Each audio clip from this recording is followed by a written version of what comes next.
O mundo do artesão, um tempo antes de Ford.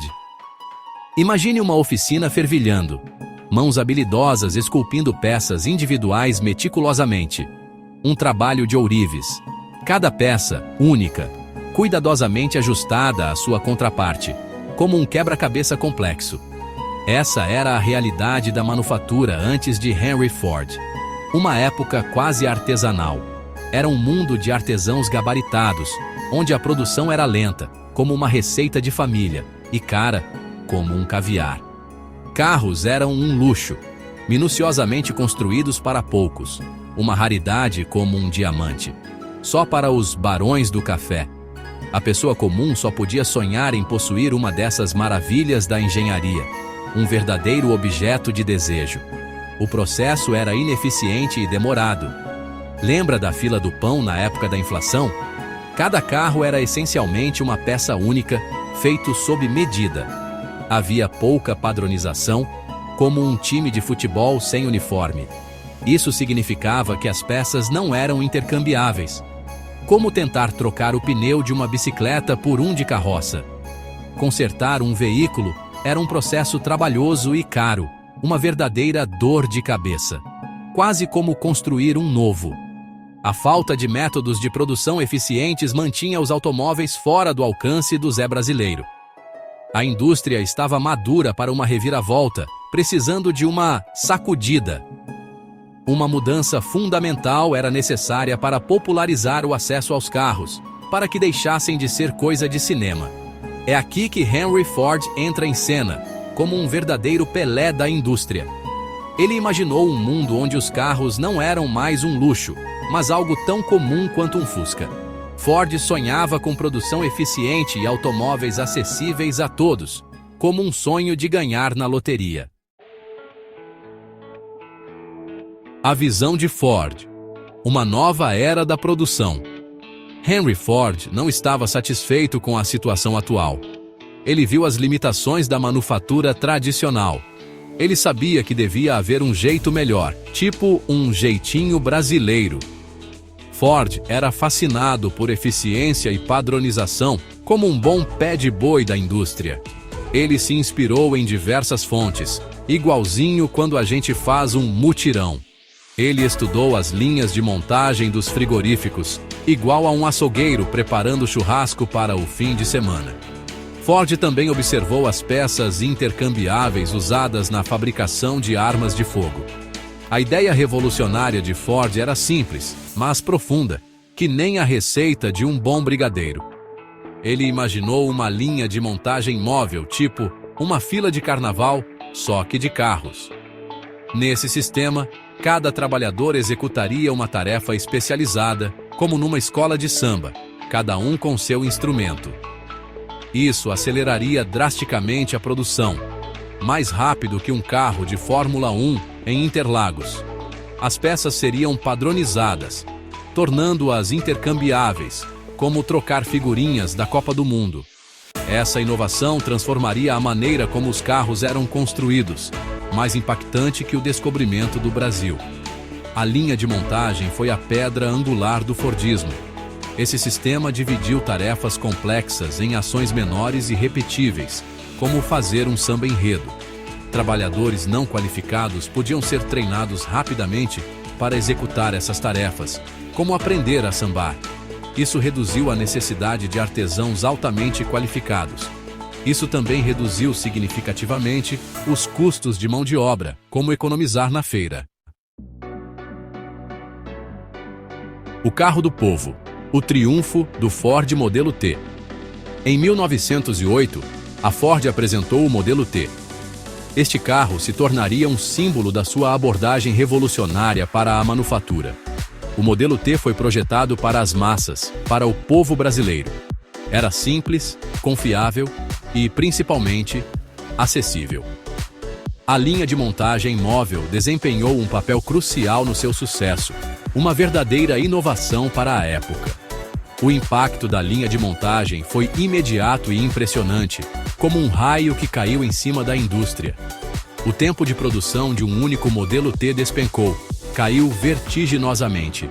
O que antes levava dias, agora levava horas, Imaginem só. Essa eficiência, é claro, reduziu os custos de produção. O modelo T se tornou o primeiro automóvel verdadeiramente acessível, um sonho que se tornou realidade para muitos. Abriu as portas da propriedade de carros para uma parcela muito maior da sociedade, democratizando o acesso a esse bem.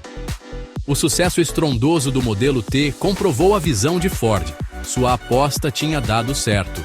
A produção em massa era a chave para tornar os carros acessíveis a todos. Era o pulo do gato. A linha de montagem se tornou o novo padrão ouro para a manufatura em todo o mundo. Era a febre do momento. Revolucionou não apenas a indústria automobilística, mas inúmeras outras, como um efeito dominó. Seção 4. Pilares do Fordismo. Remodelagem das práticas industriais. O Fordismo não se resumia apenas à linha de montagem. Ele abrangia uma filosofia muito mais ampla de produção industrial. Havia 4 pilares principais no sistema de Ford. Eram eles: a linha de montagem, a produção em massa, a especialização do trabalhador e melhores salários, bem como $5 por dia, um salário revolucionário para a época. A produção em massa significava produzir grandes quantidades de bens padronizados, como se fizesse uma receita de bolo. Isso reduzia o custo por unidade, tornando os produtos mais acessíveis, quase como um preço de banana. A especialização do trabalhador aumentava ainda mais a eficiência, como um time de futebol, cada um com sua função. Ao se concentrar em uma única tarefa, os trabalhadores podiam se tornar altamente proficientes, verdadeiros experts em suas funções. Isso levava a tempos de produção mais rápidos e maior produção, azeitando a máquina industrial. Ford entendia que seus trabalhadores também eram consumidores. Afinal, quem trabalha também se diverte. Ele pagava a seus funcionários salários mais altos do que a média da indústria. Um verdadeiro salário de ouro. Isso aumentava seu poder de compra, permitindo-lhes botar a mão na massa e comprar o que desejavam.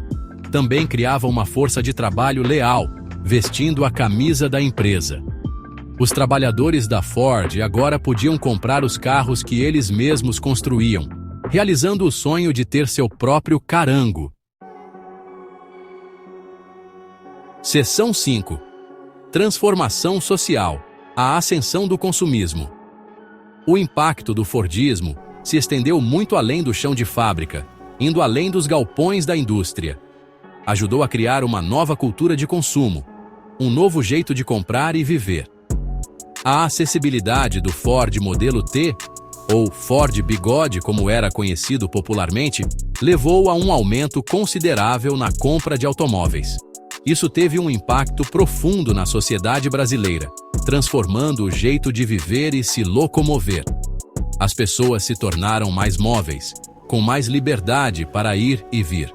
Elas podiam viajar para lugares mais distantes e com mais frequência, como ir de São Paulo ao Rio de Janeiro, algo que antes era uma grande aventura. Isso levou ao crescimento dos subúrbios, bairros mais afastados dos centros urbanos, como vemos hoje em dia. Novas indústrias surgiram para apoiar o automóvel, como oficinas mecânicas, que se tornaram comuns em cada esquina. Postos de gasolina, motéis e a construção de estradas, como a Estrada Rio-São Paulo, transformaram a paisagem brasileira. A produção em massa de outros bens, como eletrodomésticos e roupas, seguiu o modelo Ford, modernizando a indústria nacional. Lojas de departamentos, como as Casas Pernambucanas, ofereciam uma variedade maior de produtos de consumo a preços mais baixos, acessíveis a uma parcela maior da população. Os consumidores tinham mais opções e maior poder de compra, experimentando um novo estilo de vida. Isso impulsionou o crescimento econômico e a prosperidade, transformando o Brasil em uma nação mais moderna. No entanto, esse crescimento também teve suas desvantagens, como o aumento da poluição e a desigualdade social. Seção 6. Desafios e contratempos. Os limites da produção em massa. Apesar do Fordismo ter trazido muitos avanços, ele também apresentou suas desvantagens, tipo, nem tudo são flores, né? Um dos maiores desafios era a superprodução, parecia estoque de loja de 1,99. A eficiência da produção em massa podia gerar um excesso de produtos, tipo quando você faz feijão demais no domingo. Se a oferta superasse a demanda, os preços despencavam, igual liquidação de Natal, prejudicando os lucros, sabe como é. A dependência de produtos padronizados também limitou a inovação. Era tudo igual, parecia fila de Fusca. O foco era na eficiência e em cortar custos, tipo pechinchar na feira. Isso deixava pouco espaço para a criatividade e para desenvolver produtos novos e melhores. Era só o básico mesmo. O trabalho repetitivo na linha de montagem, igual à novela das 8 que a gente já sabe o final, levava à alienação do trabalhador. A crise de 29, igual um apagão no carnaval, expôs as fragilidades do modelo fordista.